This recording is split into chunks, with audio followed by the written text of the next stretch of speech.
বিস্তারিত জানাতে চট্টগ্রাম থেকে সরাসরি যুক্ত হচ্ছেন সিনিয়র করেসপন্ডেন্ট আরিজ আহমেদ। আরিজ, চট্টগ্রামের জলাবদ্ধতা কি এখনো আছে, আর পাহাড়ে ঝুঁকিপূর্ণভাবে বসবাসকারীদের কি অবস্থা?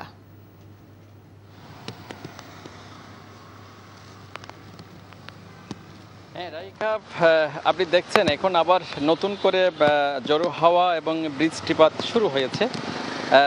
সকালে ৩ ঘন্টার বৃষ্টিপাতে নগরীর অধিকাংশ এলাকা জলবদ্ধতার সৃষ্টি হয়েছে, কিন্তু মূল সড়ক থেকে পানি নেমে গেলেও এখনো পর্যন্ত যে নিম্নাঞ্চলগুলো আছে সেখানে এখনো পানি আছে। অনেকগুলো সড়ক এখনো জলবদ্ধতায় নিমজ্জিত। এছাড়া অনেক বাড়িঘর কিন্তু নিম্নাঞ্চলে পানি আছে। তো এখন থেকে যদি আবার নতুন করে বৃষ্টি জড়ো হওয়া আবার চলতে থাকে, হয়তো রাতে আবার হয়তো জলবদ্ধতার সৃষ্টি হতে পারে।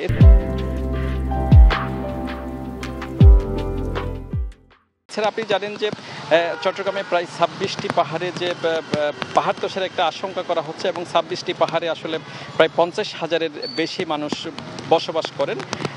সেখান থেকে আসলে প্রশাসন কোনোভাবেই সরিয়ে নিতে পারছে না, কারণ 50,000-এর মধ্যে কয়েকশোকে নিয়ে আশ্রয় কেন্দ্রে নিয়ে গেলে তারা আবার তাদের নিজেদের পাহাড়গুলোতে আবার চলে যায়।